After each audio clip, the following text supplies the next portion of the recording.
starting inside. An instrumental part of Agora worldwide. Agora worldwide. Agora worldwide. Counter economics. Agorist strip. Black market click. Move a quick flip. Can't regulate this. Agorist strip. Black market click. Move a quick flip. Can't regulate this. Agorist. Agorist. Agorist. Agorist. Nexus. Agorist. Agorist. Agorist. This is the Agorist Next podcast. I'm Brandon. I've got a great guest on today, the Aaron Day. He's got a lot of interesting things to say. We've got a lot of interesting things to touch on here in this episode. Before we get into it, I do want to give a shout out to our sponsor, Presearch, decentralized crypto search engine. Definitely check out Presearch for sure. Click on our link for 50 tokens. Get away from this invasive privacy of big tech and Google and all that. Get into decentralization. It's there, with Presearch, there's just this whole ecosystem of incentives that just make sense in the crypto industry, and definitely at least check out the project. And there's ways of signing up to get crypto rewards with like anonymous emails. There's like Tutanota that's anonymous emails. There's all kinds of anonymous emails that you can get out there. So yeah, you can even get crypto rewards too. So definitely check that project out. But to get on with the show, how you doing, Aaron? I'm doing well. How are you? I'm good, man. I'm really good. I think there's a lot of important things that you're talking about, and a lot of things that I definitely find important, and that's why I really want to bring you on the show.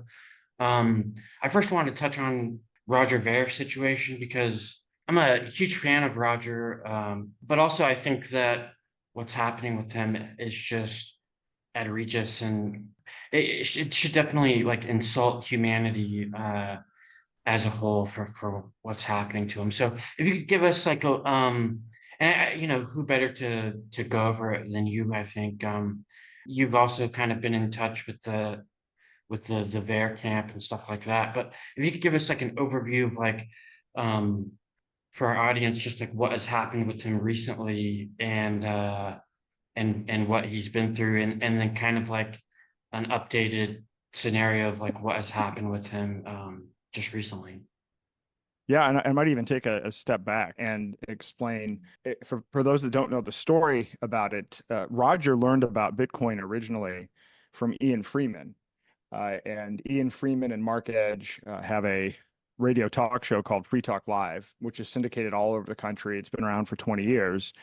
And they aired their first segment about Bitcoin in 2010. And so that's where Roger found out about it. And, Roger started doing his research, couldn't sleep, and went all in, as we all know, as the, first business to take Bitcoin. He was the first investor in Bitcoin related businesses. And I'm part of the Free State Project, which Ian is also a part of. And so I learned about Bitcoin from Ian and Roger at right about the same time in 2012. And what a lot of people aren't aware of is that Ian is currently in federal prison for 8 years for selling Bitcoin. And Ian is, a very peaceful guy, very principled, pro-liberty guy. Was literally operating ATMs, had a church that he'd started, was selling people Bitcoin, and he was even doing his own, KYC. He actually was following what he thought the laws were based on an opinion letter that he got, and the DOJ and the FBI manufactured a case against him. And so I remember I reached out to Roger, I think it was like 9/11 last year, and I asked him to help promote a tweet because we were going to try to get as many people to Ian's sentencing hearing as possible before he was given the 8-year sentence. And Roger retweeted it, and I attended the sentencing hearing, and it was one of the worst experiences I've ever sat through. I mean, it was there was an overflow courtroom for Ian's sentencing hearing, but it was very clear that they manufactured the case against Ian, and they were not interested at all in the truth. I mean, they were piecing things together in ways that made absolutely no sense. And so Ian not only is in prison for selling Bitcoin, but they ended up holding him responsible for the actions of one of his customers. and had to pay $3.5 million in restitution. So that's where this journey begins. And so I, messaged Roger before his sentencing hearing, and then a few months later, I guess 6 months later, Roger releases with Steve Patterson this book, Hijacking Bitcoin, which for me, I kind of lived through it, but not certainly directly the way that Roger did. I lived through it in the sense of I used to use Bitcoin as peer-to-peer cash, and then around 2017 that was no longer possible because it was too slow and too expensive. And so Roger pushes out this book, which is just loaded with facts and details. I mean, I would have thought, given how Roger was treated, that this might have been him scathing a bit at the way that he was treated. And that's actually not how the book is written at all. It's all, he lays out all of the facts about how Bitcoin was hijacked, who was involved, why it happened, when the key dates were. I mean, and most of the facts are not, his opinion. He actually is quoting as his source the Bitcoin core devs and others that were involved in this. And so, you've got to keep in mind, this book was published just a couple of months after BlackRock and Fidelity and others started selling Bitcoin ETFs. And I know I wrote one of the first reviews of the book on Twitter.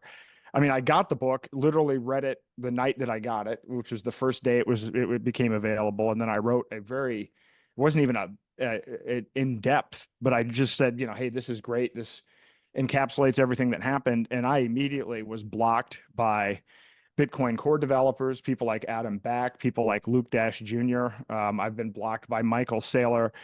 It was one of the most bizarre things that I've ever seen. And I've been involved in political activism. So I'm very used to contentious situations and contentious interactions online. I have never been blocked or canceled as much and as aggressively as I was for recommending this book to people. And so what you find, and what I've found, I interviewed Roger a couple of weeks after, but what I found was people have not been able to refute the factual information in this book.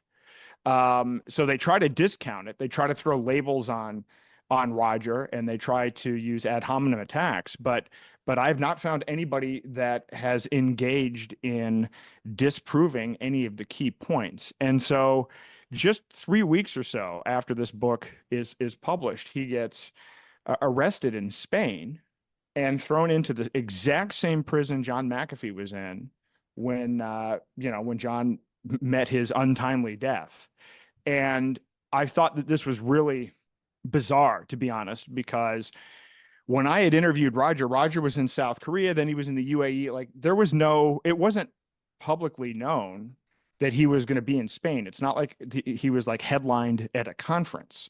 So they put considerable effort and attention into tracking him to make sure that they could get him. And they obviously had coordination and cooperation from the law enforcement in Spain. And I got freaked out about it because after watching what happened to Ian, and with Ian, I mean, they had the FBI come in, they had a Bearcat come in, they broke down his doors, they kind of destroyed his property. I mean, I've seen this up close. So these people they're not playing fair, and they're very aggressively going after crypto people. So I was concerned for Roger's physical safety. And it turns out, fortunately, he was able to negotiate and is now out on bail. He's still in Spain, still facing extradition to the United States, but he is not in prison. So he's safe, and that's a good thing. But to look at this, if you look at what happened to McAfee was in the Spanish prison for 8 months fighting extradition. And it wasn't until after McAfee exhausted his last appeal, lost his last appeal with the Supreme Court there, that within 24 hours, he was dead, or whatever happened to McAfee. But whatever happened to McAfee happened within 24 hours of losing his final extradition appeal. Now, the reason I've gotten so heavily involved in this is for a variety of reasons. I had spoken with Ian, and Ian Freeman has read my book, The Final Countdown, and I was on Free Talk Live, and we discussed the fact that what I found because I after COVID happened, and then when I saw what happened to Ian and I saw what happened to Jeremy Kauffman, who started Library and had his business destroyed by the SEC, I decided to look into this and say, well, why is this happening? I mean, why are they going after these people? It's not like, I mean, Ian had maybe sold $10 million worth of Bitcoin over a number of years. This was not something that rises to the level of a multi-year sting operation. And so clearly there's a motivation behind this. And what I found was this all ties in with the hijacking of Bitcoin and the targeted attacks by many in the Liberty crypto space. This is all being done to close off the competition for CBDCs.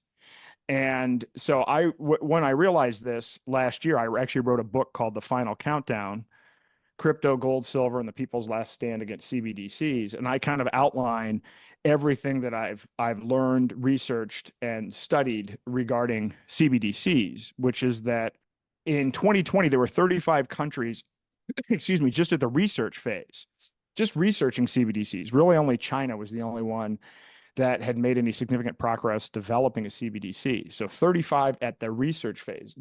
Fast forward 4 years, there are now 134 countries at various phases of researching, piloting, and rolling out CBDCs, representing 98% of the global GDP. 11 countries have already launched a CBDC.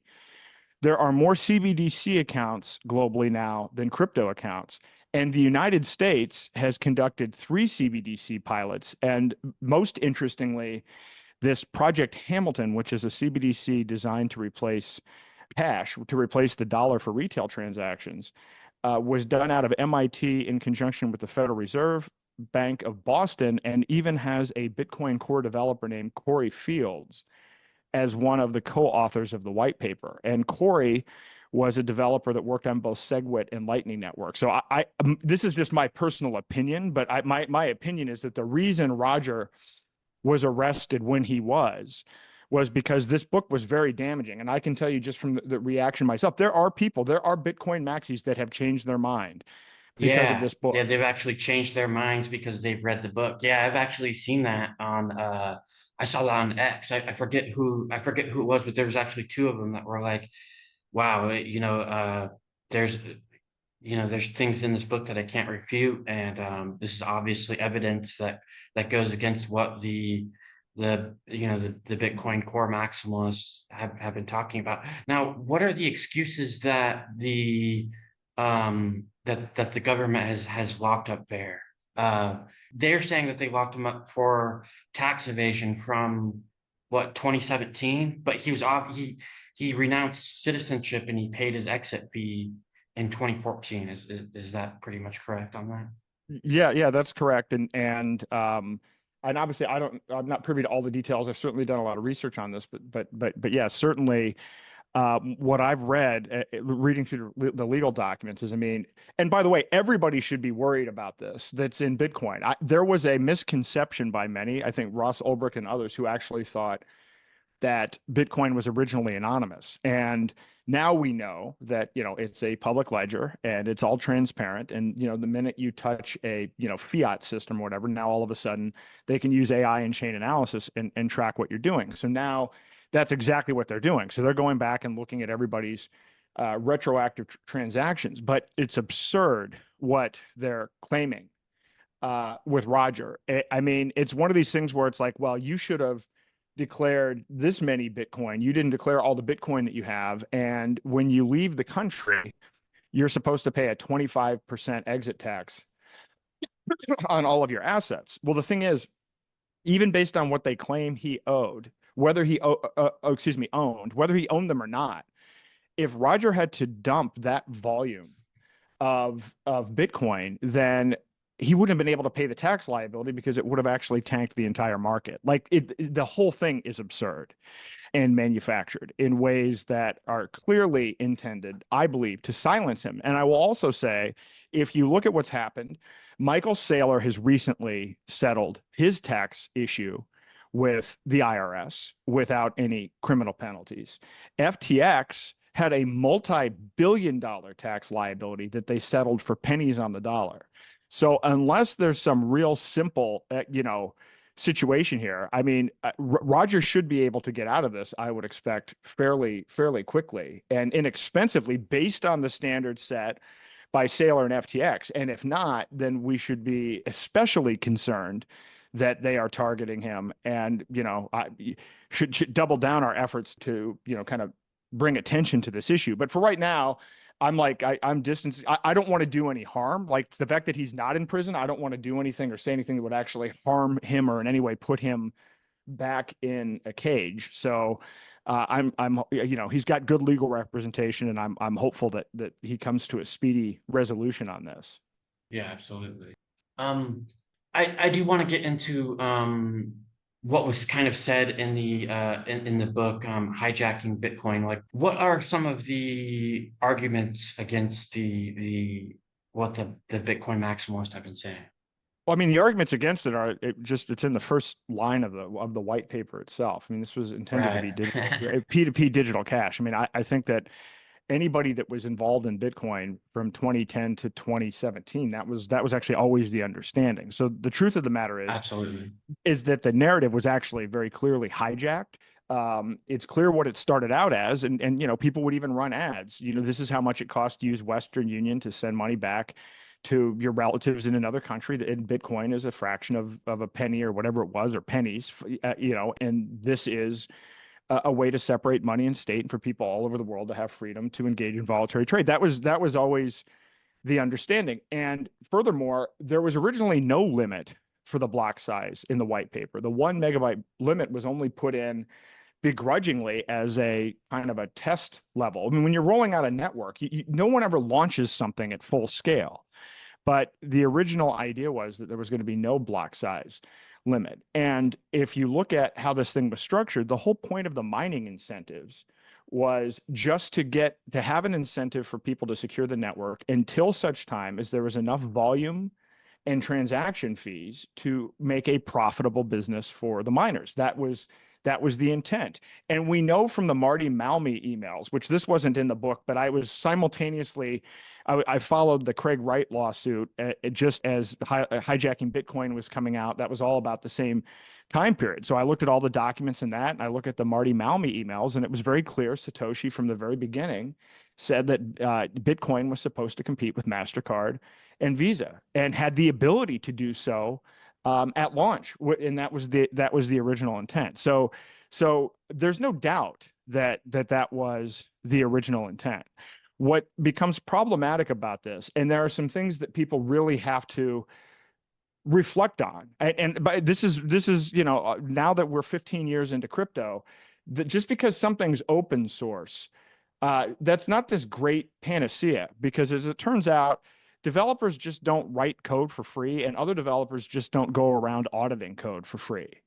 Turns out somebody's paying somewhere along the line. And so there's always somebody funding these development efforts. And so just to say it's open source and that therefore that gives it some moral weight and therefore it's pure and of high integrity does not bear out in actual practice. So when you look at what happened with Bitcoin, I mean, you had Satoshi as the original driver of the development. Then he handed the keys off to this guy, Gavin Andreessen, and Gavin Andreessen was a supporter of increasing the block size. And unfortunately, he turned the keys over to somebody else who wasn't very good at managing, and we don't even know what the motives were. And that kind of caused it to go downhill from there, because whoever controls the keys and whoever controls the devs controls the protocol, regardless of what people may or may not want to think or say about it. And so a lot of the changes that were made to Bitcoin, keeping the blocks small and introducing, I don't want to get too much into the weeds, but essentially the way I look at Bitcoin is it's a cap and trade system. Just like CO2, they kept the block size artificially small, and then they created a marketplace where people had to bid up the transaction fees in order to get your transaction done faster. And it's a technocratic dream, but it has nothing to do with freedom or peer-to-peer cash or even innovation, because it is a manufactured scarcity. Well, if you look at the developers who were involved in that decision, Luke Dash Jr. and I think Peter Todd was involved in this replaced by fee. Peter Todd was funded by a guy named John Dillon, who has ties to the the deep state and intentionally wanted to hobble the protocol. So the book goes into that. It goes into, which developers made these changes, and then it goes into detail about the fact that there were several attempts to increase the block size that were thwarted, not because people wanted to thwart it, but because tactics that were used, like censorship and propaganda, and even denial of service attacks and attacking minors to make sure that they didn't vote for the increase in block size. So this was, so there's this myth that, again, open source developers are doing things with pure intent, somehow based on exactly what the white paper is all about, with no influence from outside funding sources, and that somehow, because the consensus was to pick this chain without looking at what actually was going on behind the scenes to strong arm people into making, a small block decision that they didn't want to, but because they were either being threatened or attacked. The book goes into quite a bit of detail on all of that. And what I found interesting is, for a while, to solve this issue of who should fund the devs, there was a group called the Bitcoin Foundation that was founded, and Roger was one of the original 5 founders, along with Gavin Andreessen and 3 others. And this group was an open community group that was funding developers. It ran into some issues around 2015, and when it ran into those issues, a new group stepped up to fund development, and that was MIT. And it turns out that the same MIT that funded SegWit and Lightning also funded all 3 US CBDC pilots. And so there are overlapping people, and that seems to be the point at which everything breaks down. Roger does not go into that aspect of it. He actually talks more about Blockstream, who ended up, after MIT did the funding, Blockstream, which was a for-profit company started by some of the Bitcoin core developers. It's very clear that they also influenced the direction of the development of Bitcoin, and they have a financial interest in keeping Bitcoin slow and expensive because they make money off of selling layer 2 solutions that benefit from the main chain being slow and expensive. And so that's the kind of where Roger goes through and kind of describes the influence of Blockstream and those developers and their financial incentive for basically hampering Bitcoin. In my book and in my subsequent research, what I found is that, not only was it hampered, but then they've developed a CBDC that can do 1.8 million transactions per second. So while Bitcoin is still sitting there at 7 transactions per second, we have a US retail CBDC that's doing 1.8 million transactions per second. And so all of a sudden, around 2017, this narrative switched from P2P digital cash to digital gold. And now we see, as recently as this morning, Larry Fink from BlackRock on CNBC saying Bitcoin is digital gold. And that is a completely hijacked narrative and does not put forward peer-to-peer digital cash or spread freedom in any way. It's now just another hijacked asset class that can be tracked and monitored and has multiple third parties in the middle of it. Yeah. Can you go into some of the details about what Roger didn't go into his book that you had seen? Well, the main part that I go into is what MIT did.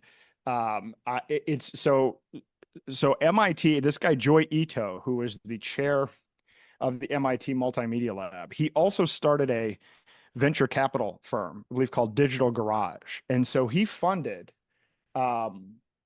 Lightning Network, he funded SegWit, he funded this Bitcoin core developer, Corey Fields, and then he funded all 3 US CBDC pilots, which are Project Hamilton, which is the US retail CBDC, Project Cedar, which is a wholesale CBDC, and Regulated Liability Network, which is it's a CBDC. It's basically a ledger that tracks all CBDCs with all other digital assets on one ledger. So their idea behind this is they're going to take every asset, real world assets, stocks, bonds, everything, tokenize it and put it on a centralized system tied to CBDCs that can be monitored, programmed, and censored by multiple third parties. And so MIT is at the heart of all of that. And I will go on to say that this guy, Joy Ito, received funding from Jeffrey Epstein.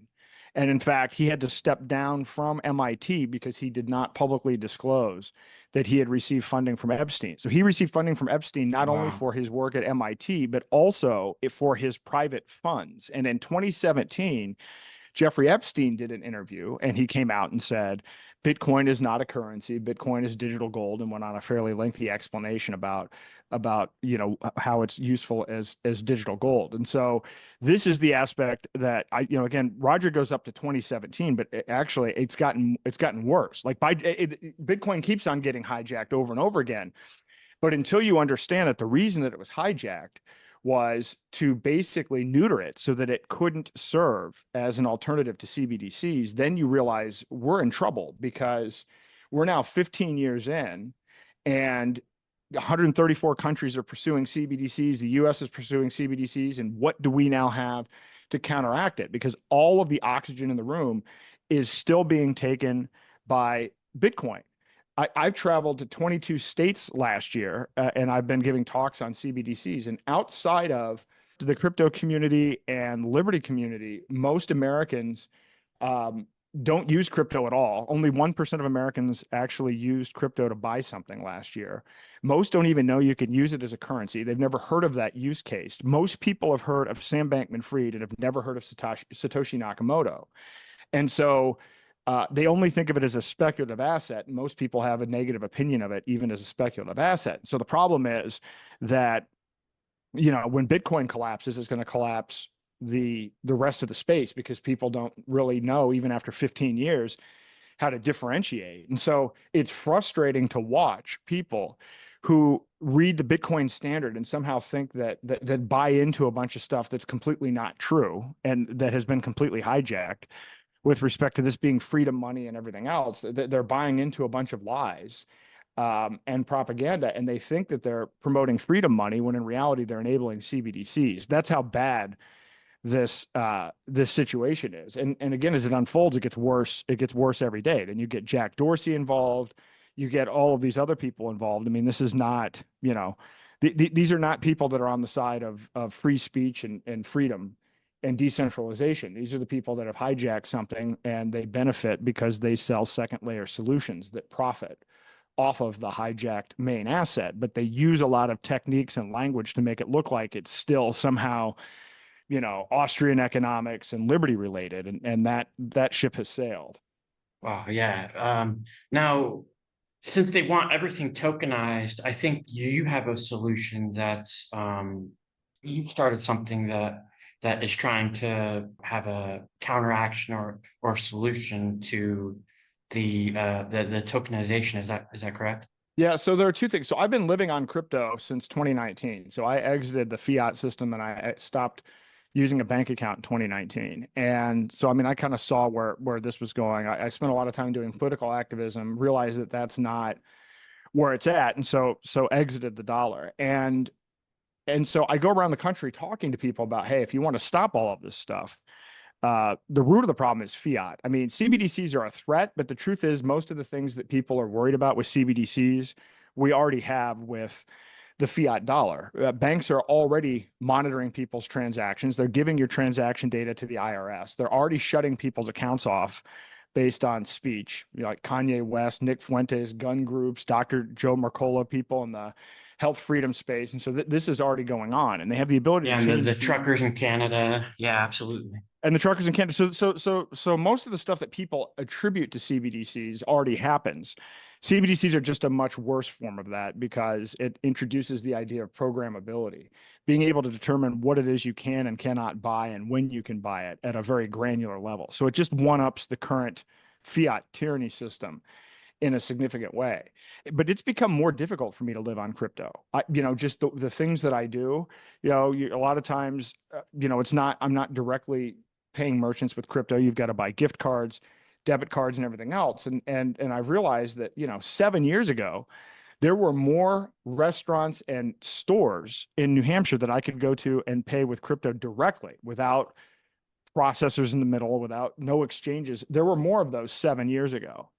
And so what I realized is I give these workshops. I do 4-hour CBDC workshops where I spend the first half explaining to people what CBDCs are, what the threat is, why fiat is bad and why it always fails. And then the last half is practical, where I actually give people a crypto wallet.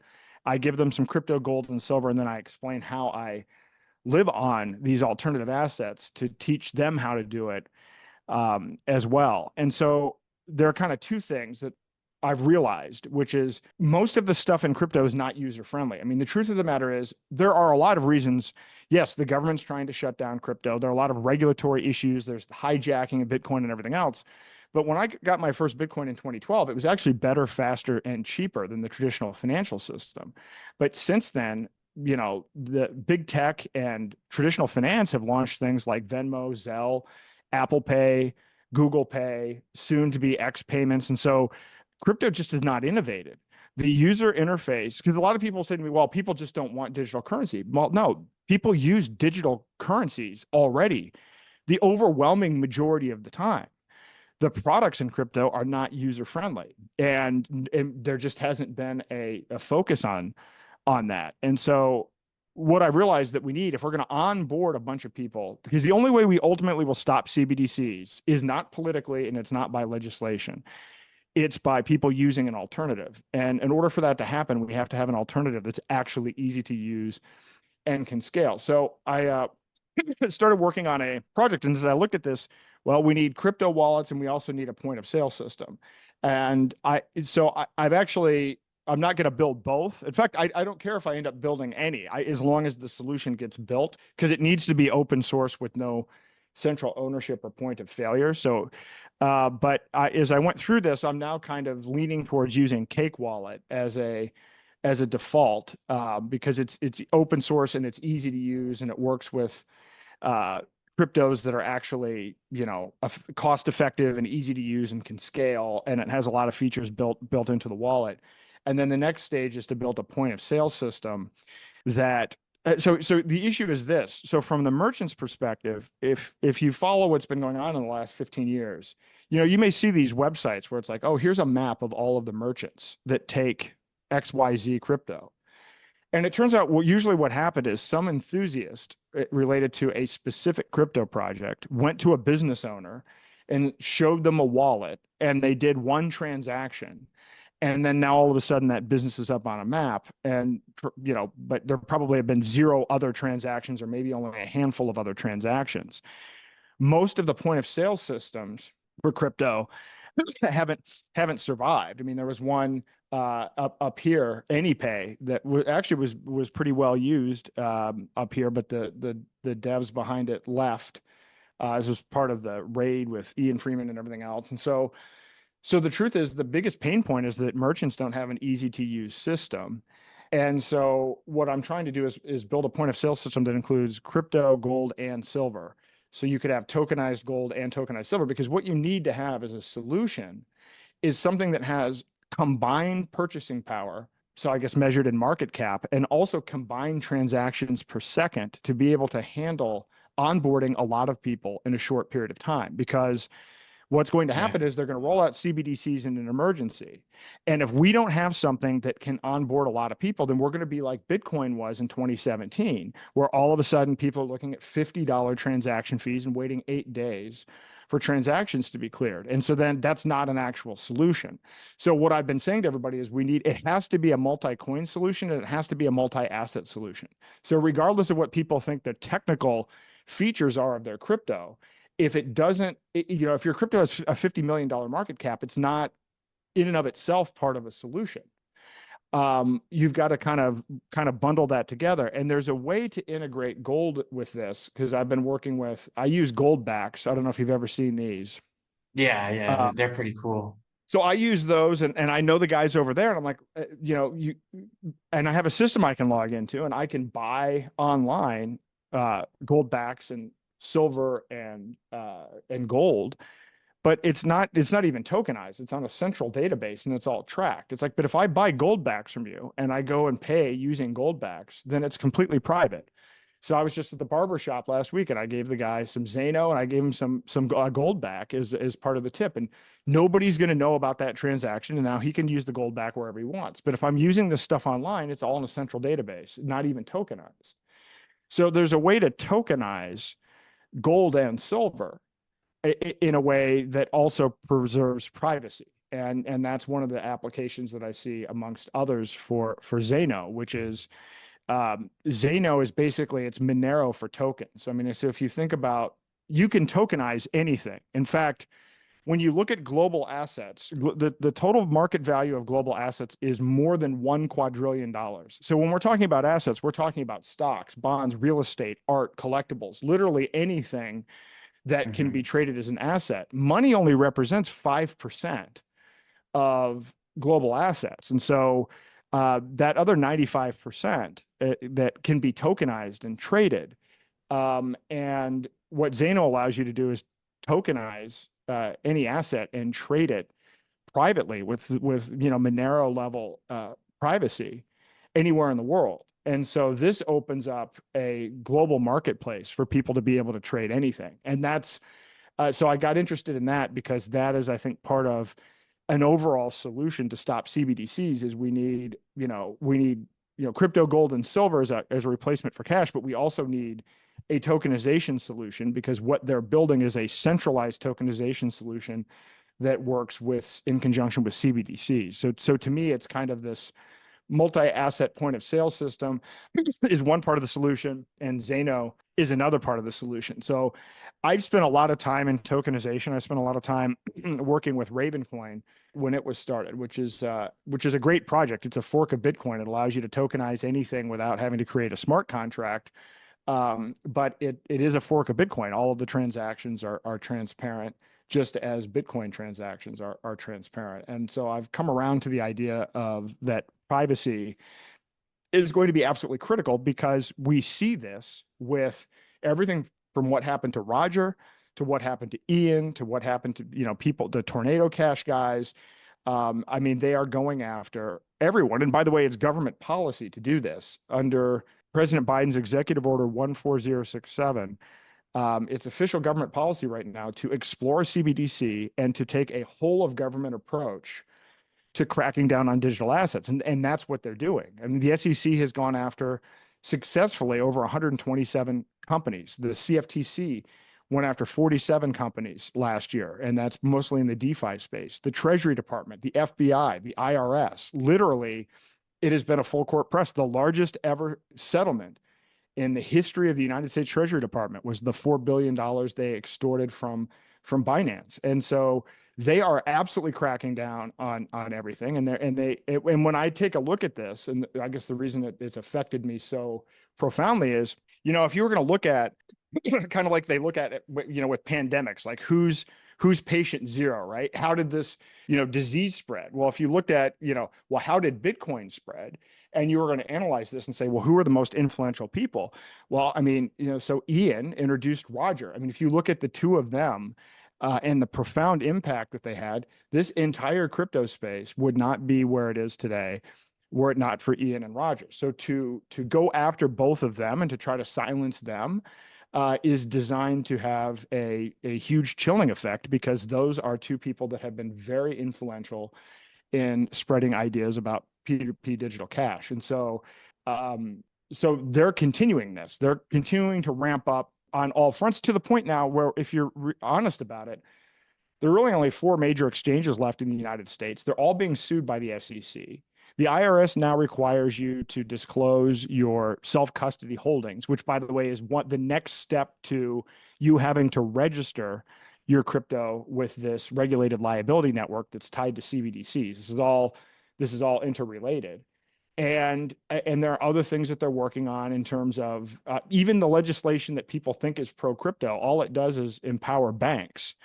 It doesn't actually empower individuals. Individuals have been able to self-custody and use crypto successfully for 15 years. We don't need any legislation to permit that. And all of the legislation that's been put forward that they say is self-custody comes along with it reporting requirements and more control for banks. And so to me, privacy has now become a more fundamental issue with this, especially after seeing the behavior of the federal government with the use of chain analysis to look at people's transactions.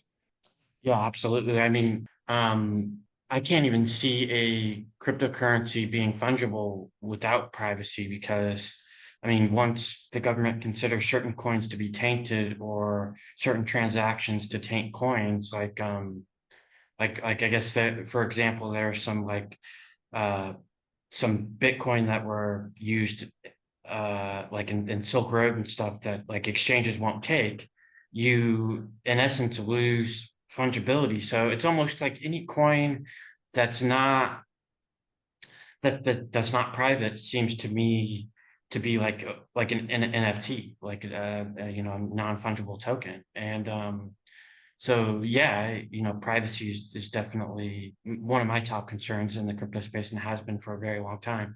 Uh, I guess I've got a couple questions for you, but during this podcast episode, I've been kind of interested as to like how you yourself have found the liberty movement. Like how did you get you know, how did you kind of wake up uh you know, in this dark time? Like um you know, what was there like a particular like were you like a Ron Paul, like did Ron Paul kind of like wake you up to the message of liberty, or how did that happen on your end? Yeah, no, I mean, I guess the question I like to ask now is it's not how were you radicalized, it's how many times have you been radicalized? Exactly. And the truth is, for me, I actually started out this way. I actually started an Ayn Rand club in high school when I was a junior. So I actually, so this is in the early 1990s. So like a couple of decades before Ron Paul, I started out on the liberty side. So I went to my first Libertarian Party uh, thing when I was 19, and I dropped out of college to start my first internet company in 1995.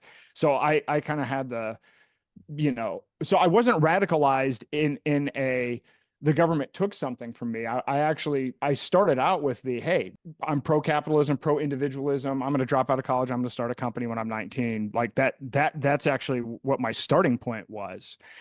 And then I sold my first company, got involved in venture capital for a very short period of time and realized that was a racket, and then started a second company in 2004 in the healthcare space. And that company was profitable. We had clients in 43 states, solving an important problem.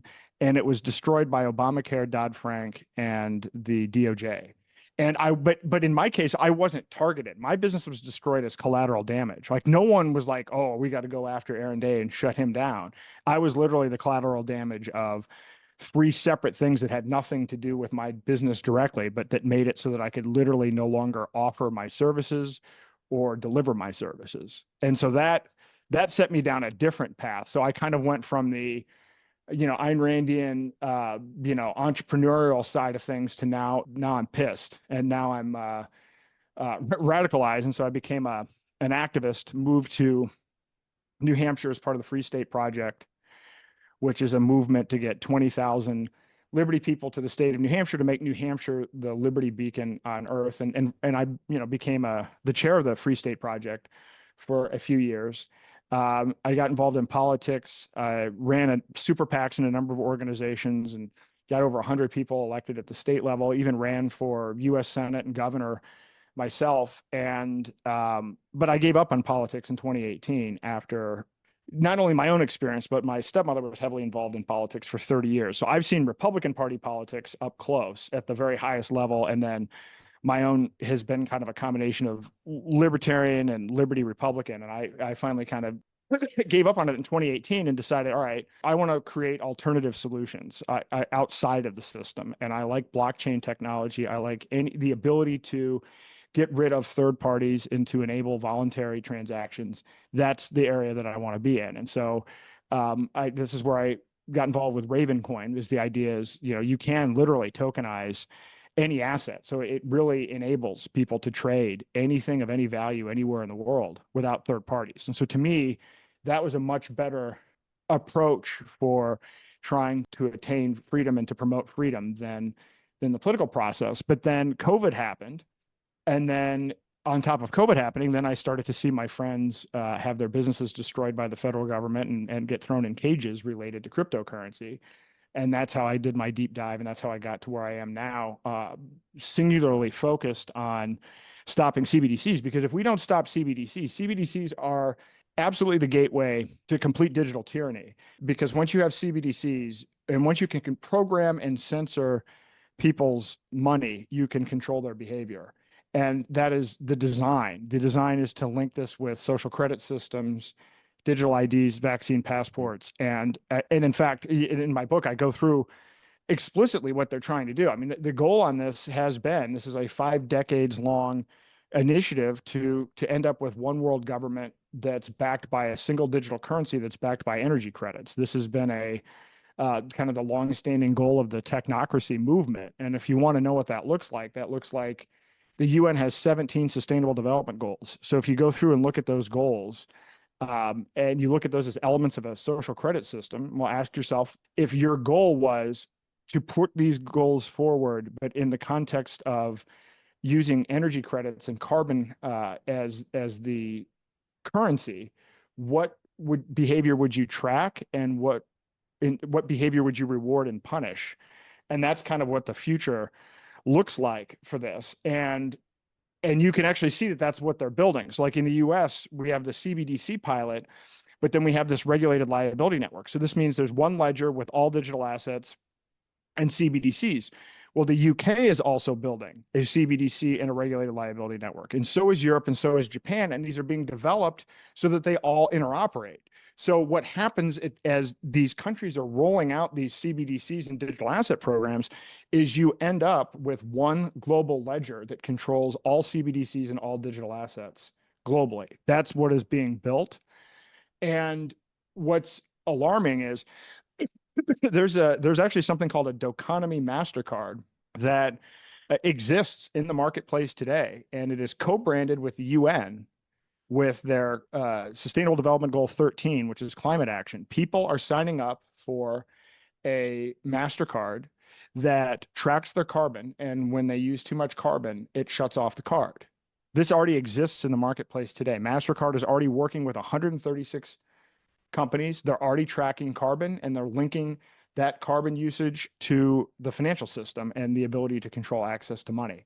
So this is the end goal of what that is. And so from my perspective, I dropped everything that I was doing because literally free will evaporates if this system gets put in place, and CBDCs are the central control system for this. And so this is why I've picked this as kind of the hill to die on, and I'm going all around the United States, and we'll be increasingly in other countries. I'm going to be in Mexico, in November, and maybe Canada soon as well, not only to warn people about this, but to take action. And because the only thing, this isn't a write your congressman. Your congressman is owned by the banks.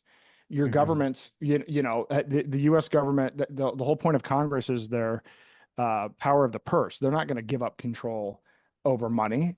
I mean, it's absurd. I get very frustrated when I see how naive and incompetent Bitcoiners are with politics. I mean, it's amazing. The biggest rug pull of all is watching crypto people stumble through politics. And so my goal is to empower people by actually showing them how to use these alternative assets, how to live on them, and how to create a separate solution, because that's the only way we defeat this. Because they actually literally want control over every asset on Earth, and their belief is that only scientists and engineers are capable of making decisions for everybody. I mean, they don't believe in free will. They don't believe in property rights. They don't believe in natural law. They don't believe in any of this. This is actually very much a top-down system, and we're running out of time. I think the most alarming thing for me is how fast from 2020 to 2024 countries jumped on doing CBDCs. And for me, talking to people, even in the liberty and crypto community space, it's like, guys, we've been sitting around for 15 years. And there's almost this attitude of complacency, like we're somehow ahead, and we're now no longer ahead technologically. We're not ahead compared to big tech or even traditional finance, and we're getting crushed by CBDCs. And people are like still doing infighting about their particular coin. I mean, the total market cap of all of crypto is less than like half of the market cap of Apple. And it's not even twice the size of the market cap of the monetary value of frequent flyer points. This is not a big deal. And to the extent people say, well, this has happened in 15 years. I mean, look, there are companies and technologies that get to 100 million to a billion users in 3 or 4 years, right? A lot of people, particularly Bitcoin maxis, like to say, well, it took gold thousands of years. well, we're not dealing with times that were thousands of years ago. We're actually dealing with a situation where things can go viral and adoption can happen in 12 months. We've had 15 years and we don't have adoption. We have declining adoption. And so, it's Yeah, it's well, a I very mean, dangerous situation. yeah, absolutely. I mean, we'll look at Facebook, and stuff like that. Um, how can people get involved in your project, and how does your project work exactly? I know you talk a lot about tokenization, but if you go into that real quick too. Well, right now I'm playing around with Zano. I'm not going to say that it's new. It's been around since 2019, and it was developed by some of the same developers developed CryptoNote, which is the tech behind Monero. So it's got really great devs behind it, but they've been working on like the underlying technology of this for 5 years, and they're just now rolling out the user-friendly features like a mobile wallet where you can create digital assets within the wallet. I mean, that's only a couple of weeks old and still kind of working through the bugs on that. There's a decentralized exchange that you can use with Zano, but these things are like weeks old in terms of consumer facing. So right now I'm using the product, testing the product, going through and I'm going to document all of the applications because people don't understand how important tokenization is. And the reason for that is, unfortunately, crypto, there's a tendency, and I don't, I blame the Federal Reserve for this and I blame central banks for this, but I mean, I almost feel like there's a generation or two of people that don't understand what voluntary trade is, where both parties, benefit from the exchange. Like almost everything in crypto is a Ponzi scheme or a zero sum game. So immediately you have tokenization. And what do people do? They do NFTs and meme coins, right? So I mean, you do a meme coin and like a hot dog meme coin, and the whole purpose of it is, well, Costco sells hot dogs for $1.50. So the entire purpose of this project is to drive a token to $1.50. I mean, and it's great. People, I'm not saying people shouldn't be allowed to do it. People should be able to do whatever they want with tokens. But at the same time, while we're playing around with, dog with hat and all of these other things, BlackRock and the Bank of International Settlements and MIT and the Federal Reserve are actively tokenizing everything from real estate to stocks and bonds. And so so part of my exploration on this was I wanted to create the point of sale system. And again, I haven't announced this yet, but I was going to develop a wallet as well. But for the time being, I am actually happy with Cake Wallet. So and so for me, when I do these workshops, I may be in front of 100 or 200 people. So you learn a lot when you're trying to onboard people. And a lot of these are boomers. These are people that were radicalized by COVID and had never talked about the Federal Reserve before, but have experienced inflation and are now looking into it. And so these are the 99% of people that have never used crypto to buy or sell anything, but they are now open to it. And so when you sit down with a group of those people and you try to introduce them to existing solutions, you realize how far off the mark we are. But I think Cake Wallet is a good solution for that. And I think that there's an openness on their side to even maybe work on integrating some tokenized gold and silver. On the point of sale side, where Zano possibly fits into this is, I want to create an easy solution for the merchant. So people have to actually look at this from the merchant's perspective. The merchant is just looking for an alternative that can actually drive transactions. They want more business and they want an alternate payment system because, in particular, small businesses are aware and learned a lot from COVID. A lot of small businesses were wiped out during COVID. They saw what happened with government policy that completely favored large corporations like Amazon and that put them at a disadvantage. And they're becoming increasingly familiar with groups like the World Economic Forum, which are intentionally pushing regulation that drives that compliance costs will put small business out of business. And so there's receptivity to this, but you still have to give them a point of sale solution that works. And as I said, so many of these have been, oh, well, here's my one crypto and it's got $200 million worth of buying power. And maybe there are 5 people within a 50-mile radius that could use their crypto. So I'm trying to cobble together the right combination of coins, but the key is I also think to add gold and silver. And what I envision is, the ability to allow the merchant to resolve to one currency. So I think you might be able to use Zano and their P2P crypto exchange to do this in the background, but I'm still at the conceptual phase on this. But let's say the merchant's taking Monero and Zcash and Bitcoin Cash, and they're accepting 6 or 7 different payment options, including tokenized gold and silver. But then what they get is whichever their preferred coin is. So whether that's Monero or tokenized gold. And I'd like to see a scenario where, let's say the merchant wants to be paid in tokenized gold, then they actually can get that tokenized gold, have it put on a card, like an NFC card or whatever, where they can actually go to a gold back ATM and take out physical gold. I want to see the ability to merge physical precious metals and digital currency. And I believe there is a way to do that because there are now gold back ATMs. And so I think that if I can get the gold and silver people interested in the idea of tokenization, then I think that there's a way that you can combine through a point of sale system and some of the tech that Zano has, a solution that makes it so that a merchant can now take multiple forms of payment, get paid in one thing, and then have that be a hybrid of digital and physical. Nice. Yeah. I think a lot of people can't really understand the technical aspects of like how would you tokenize um how would you tokenize gold and stuff. And now I've seen it with like I know how like I don't know if you've heard of Anton Blanchard, but he's got a company that does a really good job with like tokenization of gold and silver. If you could go into the technical aspects of how that works for our audience, that'd be great. Well, so, at the end of the day, so the good thing about tokenization is it gets rid of third parties, but you still at some point have to trust an issuer. And so, this becomes an issue. But I mean, like if I have a company, I can issue shares. Like the way the stock market works right now is you don't even own the shares in publicly traded companies. You don't own any of the stocks in your 401k. There's actually one company, Seed & Co., whose name is on all the stock certificates. You only have a number that references somebody else's shares. So when there's a financial crisis and Fidelity and Vanguard blow up, you don't even get those shares. Those go to the secured creditor. And so a lot of the complexity for me in explaining this is the fact that people don't know how the existing systems work. Because people will say to me, well, why do we even need tokenization? It's like, once you understand how stocks work and how bonds work and how real estate works, you will completely understand why you need tokenization. People just aren't aware of how many third parties there are in the middle. Actually, yeah, absolutely.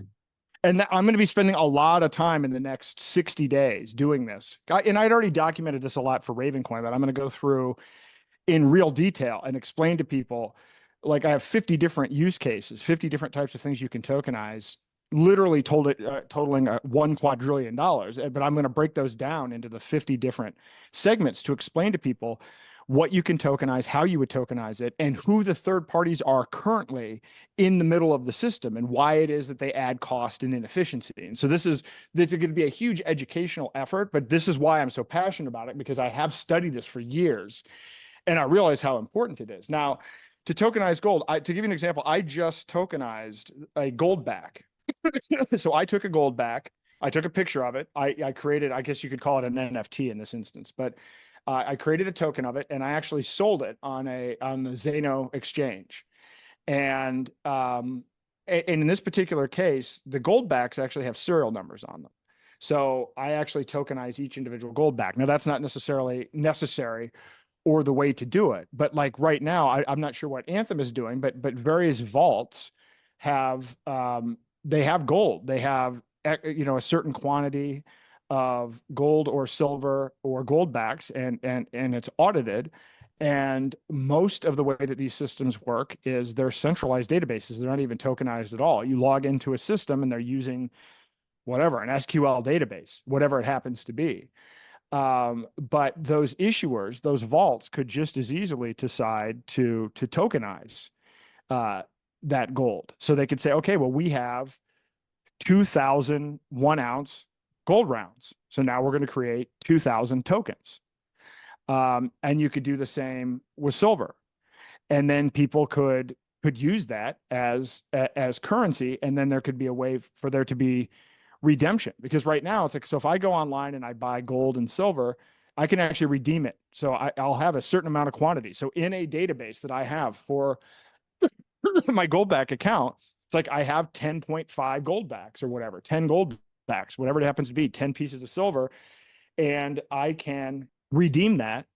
I can either continue to use it in its tokenized form, or they offer the ability to actually redeem it for the physical metals itself. And so you could take that kind of system and you could even integrate it with ATMs. So like a gold back ATM. So now, as I mentioned in the earlier example, now if I'm a merchant and I have a gold token and it's on an NFC card, I can go to a gold back ATM and I can redeem a physical NFT, excuse me, a physical gold back or physical gold backs for what was on my card. And then the person running the gold back ATM can then redeem those tokens with the issuer, which is the gold back corporation, and replenish their gold back, their physical gold backs. So that is a high level of describing how it works, but there's an even more decentralized version of this that I've been talking to some people about, which is there are something like 14,000 pawn shops and stores all over the United States that deal in gold. I mean, there may be a way to further decentralize this and then add insurance in, because then you have the issues of how do you know that if they're lying about how much gold they have and everything else. And so there are certainly other mechanisms that you could put in place in terms of insurance and auditing and everything else to figure that out. But that's how you could I go think through that's a good area where Anthem actually does a very good job with the auditing, with the verification that hey, this gold is actually there, in terms of like he's like now, this was years since I talked to him, and even looked at the project. So, this is just all from memory. So hopefully I get all the details correct. But he's got like, if you've got this gold bar that you own digitally on the blockchain, you'll have like actual photos of each and every side of it. So hey, this is your gold bar. And even if there's a slight like indentation in the gold bar or whatever, about it. And then you've got like live cameras in the vault at all times. And very secure place. And then there's like, all kinds of steps and things taken. I think what he does in this field is absolutely great. And I think more people should take a look at it. I need to have him on as well too. Yeah, and you know what? Honestly, he's on my list of people to reach out to because I haven't actually seen him in like 9 years. So he's on my list because, again, in order for this to be successful, we need to have as many people involved with tokenized gold as possible, because it's kind of like with crypto. We need the combined market cap. We need the combined buying power. So we need to onboard. I want to onboard as many people as I can with gold and silver and these other assets. And so, and I would love to see what he's doing with respect to privacy. Because here's the issue with this. As I mentioned before, I can buy gold backs, and then if I'm paying for things with gold backs, then the person that I'm paying now has a completely private form of gold. Nobody's tracked. Their name's not in the database. They're not KYC. They can go around and use these gold backs as cash. But when I'm using the online system, and I'd be curious to see what Anthem is doing, but if it's anything based, I don't know what he tokenized on, if it's Ethereum or something like that. But if it's any of the centralized systems, then we're back to I'm tracked. So it's not actually as good as the physical gold back from a privacy perspective. And I think what Zano brings to the equation is the ability to tokenize all of these assets and add a level of privacy that does not exist. That's why I got so excited about it, which was, again, I've been a huge fan of tokenization. Unfortunately, and this is, I won't go into the long story about Ravencoin, but the short version of it is, it's a fork of Bitcoin, a completely open source project, didn't do an ICO, and it got its funding from Medici Ventures, which was Patrick Byrne's offshoot from Overstock. And Byrne was investing in a bunch of different blockchain companies, and his idea was you could use blockchain technology to improve supply chain, to improve voting, to improve the stock market, all of these different areas. And Ravencoin was going to be the open source tokenization platform for all of that. What it turns out happened, which I guess we shouldn't be surprised about in retrospect. But where Ravencoin actually, there was quite a bit of interest in Ravencoin was when the whole GameStop AMC stuff happened and people were starting to talk about this idea of naked short selling. I mean, and it turns out companies like Goldman Sachs and all these big investment banks have been borrowing their customers' shares, pension funds and all of these other things, and not giving any of those economics to the people whose shares they were borrowing. And so they would literally, there's a ledger where they'll write down, oh, well, this is Minnie Mouse's share in General Electric. They weren't marking down that it was the California Teachers Pension Fund. And so billions and billions of dollars of profit were being hoarded by these investment banks because there was no tracking or identification system for these borrowed shares in short selling. And so I think Patrick Byrne's idea was, well, hey, this is great. Blockchain is a solution to that. But it turns out that Wall Street isn't interested in transparency. Wall Street isn't interested in permissionless systems. And so now we've gotten to the point where while Ravencoin was an interesting solution to the massive fraud that exists in Wall Street, turns out they're never going to adopt it in a million years. And now they're building this dystopian regulated liability network that's tied to CBDCs. So once it became obvious that, we're not going to there's kind of this viewpoint of, well, hey, if everybody's transparent, maybe it'll work. And I think now there's the recognition that that's naive and that the people that are currently in the status quo position are not going to sign themselves up for transparency. So now we're in the best way I describe it is we need to create a parallel system that is completely private.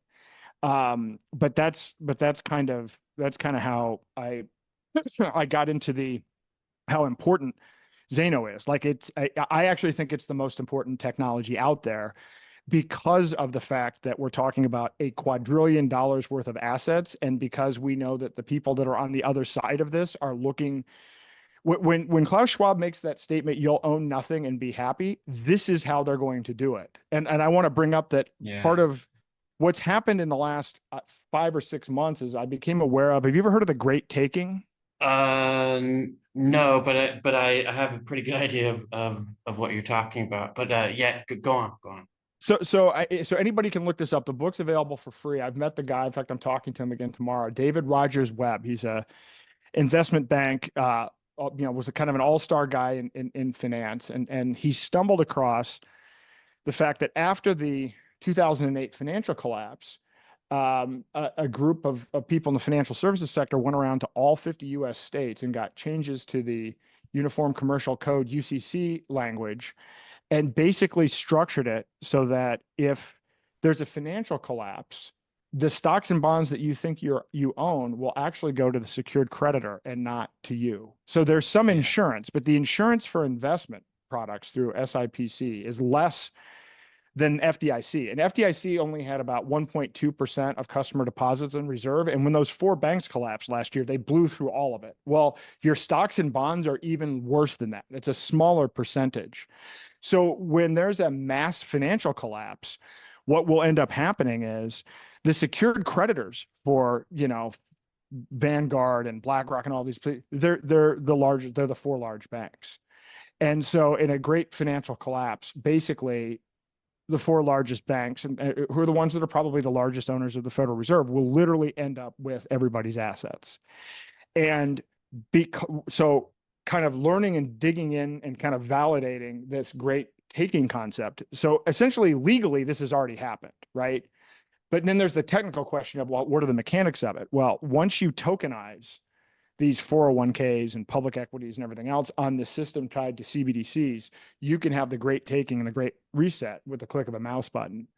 And so once I kind of put those pieces together, Chris Martenson actually helped turn me on to a lot of this information about the great taking. I realized this is more than even just about stopping CBDCs. This is about stopping basically the theft of everyone's assets. And so that's why I became particularly interested in pursuing the Zano path. So like I said, I encourage people to check it out. It's new. I mean, it's not new in terms of, like I said, they've been working on it for years, but the stuff, they're just now rolling out the consumer friendly stuff. But I look at this as, if the S hits the fan and we need to be able to trade with one another, this is a way for us to tokenize and trade our own assets. And so I've just, like I said, I've already just sold a tokenized gold back, and there's another. They've put a lot of interesting features into this technology. They have an escrow system. So let's say we need a trustless situation. Let's say you and I don't know each other. We've never done business before. We can, let's say I'm selling you a baseball card for $50. We can put we can each put $50 into an escrow account. I send you the card, and then when you validate that in fact the card is real, you say, yes, I accept, and then the escrow funds are released. And all that is done without having to create our own smart contract or having any third party in the middle. So not only can you privately tokenize any asset, but you can trade them using these escrow accounts that allows for trustless trade without third parties. And it's really slick. I mean, I've been playing around with just creating NFTs. You can actually do a swap from within the wallet. So I can swap different assets that I've created right from within the wallet with no exchange or no third party. So now, is there an actual like Xano coin on the blockchain, or is it just purely focused on tokenization? Because I actually don't really know much about the project at all. No, myself. it's literally it's literally its own blockchain, and the key devs behind this were, as I said, the same, some of the people behind the original Monero tech. So it is its own proprietary blockchain. And I think part of the issue with this is, and I'm still learning, like I'm doing the deep dive on this, but they've actually innovated on so many things. But it's one of those things where if you just look at the technical jargon, you might be like, well, whatever, what does all this mean? This is why I'm going to spend a lot of time really trying to explain to people, okay, this is what tokenization means. Here are all the different use cases. This is the problem that it solved. This is how you can actually use it. I mean, I can create a token within the Xano wallet for 0.1. It only costs 0.01 Xano. So Xano right now is trading at $2.62. So for 2.6 cents, I can create a private token right within the wallet without a smart contract, without any programming. It takes about 2 to 3 minutes, and which is profound when you consider, if I'm going to create a token on Ethereum, I'm going to have to create a smart contract. I'm going to have to go through A, B, C, D. I mean, we're talking about tens of thousands of dollars and quite a bit of time. This is something that is done nearly instantly and right from within the wallet. And the transaction fees are, kind of same thing, 0.01. It's like a couple of cent transaction fees. And so it's a fascinating system in terms of being able to trade any asset of any size. But you also have an alias. It uses ring signature technology like Monero does, or yes, yeah, is that right? yeah. Okay. It uses ring signatures, and I encourage people to look at it and and I said, I'm digging deeper into it. Like I'm one of those things where if your audience is probably pretty sophisticated with crypto, but I just know every time when I first got into Bitcoin, I first got into Raven coins. All right, you start doing this, and then you read the white paper, and then maybe you start to mine, and then you start playing around with it, and then it's an educational process to get up to speed Absolutely. with these things. But I actually think that this is actually the most powerful tech in terms of something that can be a defense against CBDCs and centralized asset tokenization. And people should be very, very worried about this. So part of the challenge the reason I do 4-hour workshops is people don't know most of what I'm talking about. Most people don't know what CBDCs are in America. Half of America has not even heard of CBDCs. That might be increasing a little bit, but they don't know what they are.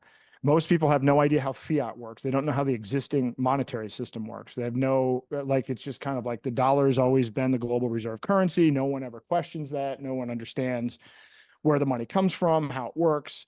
But now I have to actually explain to people what the great caking is. And I have to explain to them how their 401ks work and their stocks work, because, it's interesting.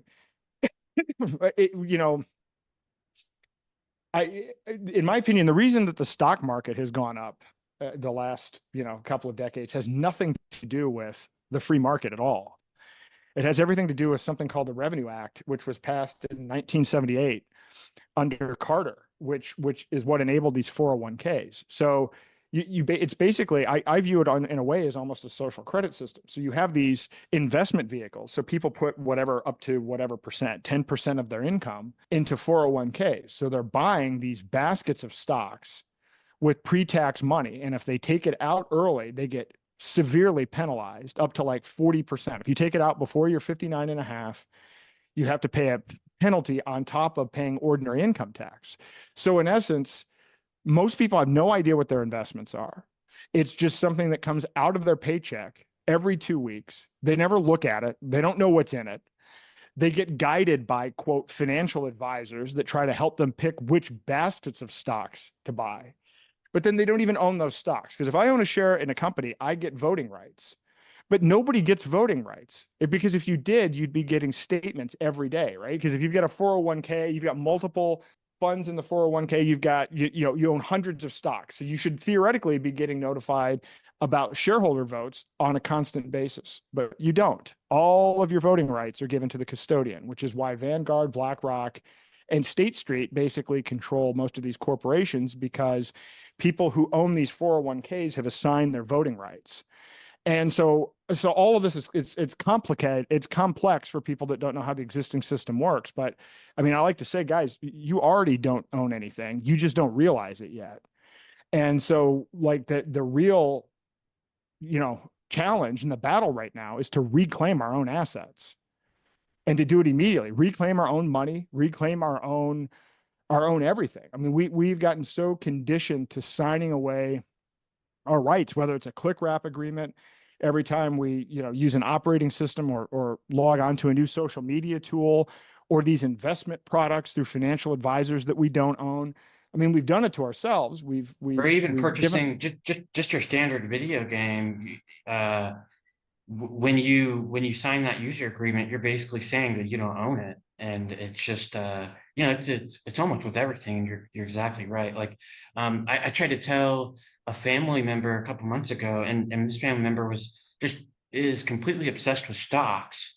And I'm like, well, okay, so if there is some kind of crash or banking crisis like there was during the Great Depression, and the banks close up and they take everything, you're pretty much done the same way that you are with stocks. Because again, 99% of people don't actually own their own stocks. They don't have the actual certificate for it. The trading house does, or the somebody else floats their own piece of paper. And to own that stock, you have to go through a long, arduous process to be able to get your name on that certificate. And if you don't have your name on that certificate, you don't own it. So this is the same thing that I tell family members and friends. That's just been a huge issue. And you're completely right. And sorry, go on. I interrupted you there, but I feel passionate about it too. So. Well, yeah, well, this is exactly, we don't own our own stuff. And so if we want to stop all of this, it's simple. It's not voting. It's like, let's take our assets back and let's become aware of what's going on. But yeah, but to me, this is why the stock market has gone up. It's not because people, and we're at the point where the price to earning ratio and everything else is, beyond .com levels. I just saw some chart or something that Warren Buffett put out, and it's like at an all-time high. And it's not because people are bullish on the economic prospects of these companies. It's because people are automatically investing in these things out of their paycheck every other week. And one thing I'm big on, which the problem is when I do this, everybody's like, oh, which crypto should I buy? And and I'm always like, look, I'm not trying to maximize fiat. I'm investing in things that I can use as an alternative for peer-to-peer commerce, right? So I'm not sitting here like tracking trends or looking at any of the rest of the stuff. But part of this is I really believe that our energy and our attention is all that we've got, and our money is a big reflection of our energy. And so there are so many people out there that I've met that are like, oh, I hate this vaccine. I can't believe this COVID thing, and only to find out later that they've got a 401k with Pfizer in it. Right. So it's like, well, you may be doing some social media posts, you may go to an event complaining about the fact that you didn't like the vaccine, but it turns out you're spending 10% of your working day contributing money to a 401k and you're a shareholder in Pfizer and you're a shareholder in Moderna. And so once you start looking at money as being an extension of your energy, I only put my attention on things that I want to see in the world. And this isn't necessarily this is not a fiat optimization strategy, I can tell you, but it makes it a lot easier to, I guess, live authentically, because I know that I'm putting, I think one of the biggest problems that we have is everybody's hedging and they don't even realize it. People only, it's like these financial advisors. You can only, if I said, go out and buy this, it's going to be a huge return. I can't even say that legally because you have to be a registered financial advisor to give financial advice. Well, registered financial advisors are regulated by a group called FINRA, which is literally a cartel of existing financial services firms, but that has the legal authority of the SEC. So it's literally a cartel. So what I like to say to people is, well, the reason that, and they come out with all these statements, you should take 100 minus your age, and then, whatever. This is the percentage of stocks versus bonds you should have. All of this stuff comes from centralized advice from FINRA. Well, it becomes a self-fulfilling prophecy. If people only are able to get investment advice from people that are all pushing the same narrative, then that narrative turns out to be true until it isn't, right? Because eventually reality hits. And so the markets are completely fraudulent in this regard. And so but people don't know this. Like, the stuff we're talking about right now is way removed. And so even when I put it in the workshop, there's so much to unpack when I explain these things. I tried to put all of it in my book, and the idea behind the book was to be something people could read and then from the book take direct action to acquire crypto, gold, and silver. And then I realized after talking to people, they're like, wow, now I understand CBDCs are a problem, but I need somebody to walk me through it. And so that's why I'm doing these workshops. I think the more people we can get onboarded, and the more people we can get to realize that they don't own what they think that they have. Your retirement account is not yours. You think that you have this retirement account that has hundreds of thousands of dollars in it, and that you're like counting off how many years left you have to work. The probability of that money being there is almost zero, based on where we are in terms of all of the assets being in a bubble, and then the fact that now legally your rights have been given over to these secured creditors. And so it's part of the challenge with the message that I have is that people aren't knowledgeable about this stuff, and nobody wants to hear what I'm saying, right? No, like if I say to you, you don't own your 401k, like who really wants to?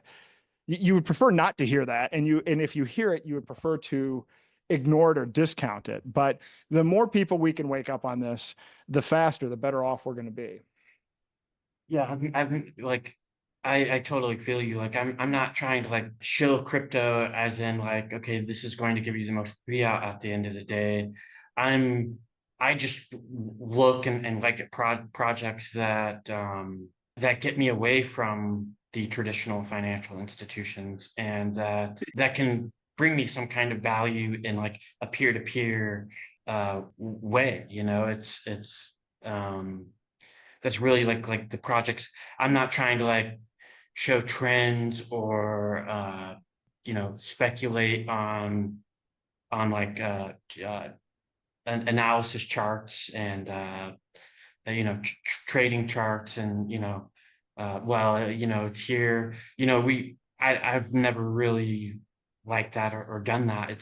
It's not about like trying to get maximize your fiat as possible. To me, it's about maximizing freedom, and that's always what crypto has been. Where can people find you, Aaron? The best place to find me is daylightfreedom.org. That's my main website, and that has information about the workshops that we're doing all over the country. It has my interviews and articles. I also am a fellow at the Brownstone Institute, so I write articles and do a lot of speaking there. And then you can find me on Twitter at Aaron R. Day, and that's where I am, primarily for now. So those two places are the best way to reach me. Cool. And then social media, you're on X, of course, and some other places, I assume. Yeah, I'm on X. Facebook is, I don't even bother posting there anymore. So at this point, X is really the place to to reach me. Cool. I'm also Yeah. on. I'm on Signal as well. Oh, nice. Yeah, Facebook has completely banned me twice. The second time they didn't like you can still see my account like on a group like on a like an admin, but I can't actually access the account. Um and I can't even create a Facebook account really without I can't even create one like new device, new email, new IP address. Um I feel like that's how uh invasive, big tech has become. Really like if people were to really understand like how invasive big tech really is. I was banned originally. Well, they actually never even told me, but they had said that I assumed that it was some kind of COVID post, and I never really said like uh just along the lines of like asking questions more or less. And I think that might have been the main issue that what got me banned. Like, um, I'll leave it at that, but it kind of shows you like, okay, like if I want to I've tried to create a Facebook account a couple of times just to try to get my page back. And I think Agorist Nexus has had 4 or 5 different pages. I did have a reach of like over 100,000 people on Facebook. Um, and those pages got taken down. There's like a page called Libertarianism and Capistan, Agorist Nexus, a couple other ones, huge groups like the Liberty Forum. If you look at the Liberty Forum on Facebook, it still has like the Agorist Nexus banner on it. I'm sure I was in all of these groups. So Yeah. It's just yeah. it's crazy that I can't even get on Facebook anymore. Like that's how invasive big tech is. Like pretty crazy, man. And I don't really think people understand like how invasive big tech already is, and how involved government and these other entities might actually be in them. So it's actually, I think George Orwell might actually be surprised in some of these other aspects about how controlled it like big tech actually is. So was there anything you wanted to cover before we wrapped up here? No, I mean, I think that's it. Other than I would just say, I really think this is the biggest single threat to human liberty, and a big caution on this political stuff because actually I ran for president as a Republican to raise awareness on this issue. Vivek read my book. I actually talked to a lot of the other candidates about it. What year? What year did you run? I ran last year. I was actually in this. I was in this race. I was in the primary from February until October. My whole purpose was to try to get into the debates just to raise the awareness of the CBDC issue, Yeah. and I did. So Vivek read my book. I talked to him about it 3 or 4 times, and then pushed him on this, and I think that's what pushed him to push Trump. So, but I don't believe in any of these political statements because I see people on crypto Twitter like, oh, look at all of this pro crypto legislation. And when you read the bills, which no one does, including Congress, most of them give power to banks. Giving banks the ability to custody crypto is not a big win because even the anti-CBDC bill isn't an anti-CBDC bill. The Federal Reserve doesn't have the legal authority to create a CBDC anyway. It would require an act of Congress. So getting a bill passed, which didn't ultimately get signed, that says that the Federal Reserve can't create a CBDC without Congress was a complete piece of show legislation because they never had the authority anyway. So you have to look at these things. They're all more reporting requirements, more control for banks. This Senator Cynthia Loomis, she put laser eyes in her profile once, and everybody thinks she's this pro crypto person. And she's put forward legislation that would ban algorithmic stablecoins and that would put barriers in place such that, I'm not saying Tether's great, but basically making it so that only licensed financial institutions in the United States can issue stablecoins. I mean, none of this is an improvement at all. All of this is more power to the banks. And, again, the banks are the ones, the banks, the whole point of this was to not have banks. The whole point of this was to be able to engage in financial transactions without these third parties. And it is the banks that own the Federal Reserve. And somehow, at least on the Republican side, they completely are able to snow over. And I've argued with several of them. Well, it's like, well, it's better that we have some rules of the road. It's like, no. And then you track down this one guy who was one of the big promoters of this legislation on banks and custody. It's like he's the largest recipient of campaign finance from the banking industry. And it's like, guys, like, just, and I know it's tough because a lot of people don't understand how politics actually works. And most people don't read these bills. But if somebody comes out and puts up like the blockchain competitiveness bill, and then you read it and it finds out it gives the Secretary of Commerce control over the blockchain policy, and then you look at, well, who is that person? Well, that person's a member of the Trilateral Commission, and she works for Biden, who has a standing policy to implement a CBDC and to regulate digital assets. This isn't good. Just because you put blockchain or crypto in the bill, I swear, if they put a bill that said America First crypto bill, and the language in it said we're going to round up everybody that has self-custody crypto and execute them, you'd still have people celebrating the legislation. So the worst thing that we can do is have complacency. It's like the Affordable Care Act made healthcare, unaffordable, and the Patriot Act was definitely like the most unpatriotic bill. That's what they do with these bills, It is, and it's even worse than usual with crypto. So the one problem that I have with all this is that I'm seeing all these Bitcoiners get excited about Trump.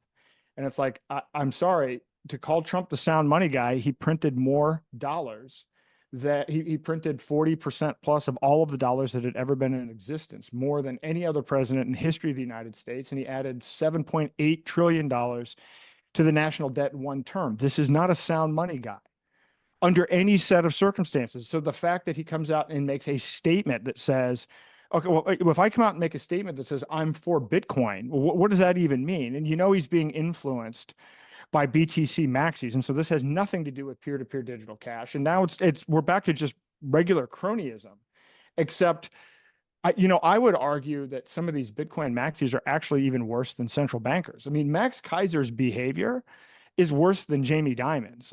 And so there's a certain part of this where it's like the plot has been lost entirely in terms of what the purpose of this is. And a lot of these people that are involved in, like this Ryan Selkis guy is remarkable. Voted for Biden, thought that Gensler was going to be good because he taught a class on MIT. I believe he was working with SBF on trying to regulate crypto right before everything blew up. But now he's like heralding himself as a champion of crypto because he supported Trump. I've been close to politics for a long time. These are the most clueless people I've ever seen. It's either that or they're malicious. And I actually don't even know. It's either some combination of just unaware or actually malicious. But I see these crypto people that are like, it's even like with BlackRock. The fact that you're celebrating BlackRock is somehow getting into Bitcoin. Yeah, exactly. It's like, let me get this straight. People buy into an investment vehicle that BlackRock controls. BlackRock doesn't even own or custody the Bitcoin. Coinbase does, which means that the consumer is two intermediaries away from Bitcoin. And when they sell the ETF, they don't get paid in Bitcoin. They get paid in fiat. Why is that a good thing? Like, what's it's mind-boggling to me. But what gets more alarming is when you get out of our space, again, 95% of the rest of the country doesn't know about any of this. They've never even heard of digital currency as a use case. And so that's how bad this is after 15 years. And I feel like it's going to get worse because the people that know better, if you're still a Bitcoin max, because most of the people that I know that got into Bitcoin in 2010, 2011, 2012, most of them are not Bitcoin maxis. They may still own some Bitcoin, but they're absolutely not Bitcoin maxis. But if you were in Bitcoin in 2010 and you're still a Bitcoin maxi now, you've got to do some serious reflection in the mirror. And I think a lot of these people have cognitive dissonance now. I mean, they know that what they're promoting isn't what they say that it is, but they're doing it now just because number go up. And the problem is they got in it for ideological reasons, and now they know that they're going against their own principles for number go up. And that creates, those people tend to be very easily agitated in my experience. Yeah, absolutely. Yeah, well, I think we're pretty much coming up on time. This has been just a great episode. I really want to thank you for coming on for sure. Yeah, thank you for having me. I enjoyed it. Cool. Yeah, well, I'll wrap it up with a quote here. The existing Visa credit card network processes about 15 million internet purchases per day worldwide. Bitcoin can already scale much larger than that with existing hardware for a fraction of the cost. It never really hits a ceiling. That's Satoshi Nakamoto. Agorist Nexus out. I'm plugged into the Agorist Nexus. We need the whole community connected. We're the alternative collective. Self-sufficient and effective. Each one, teach one.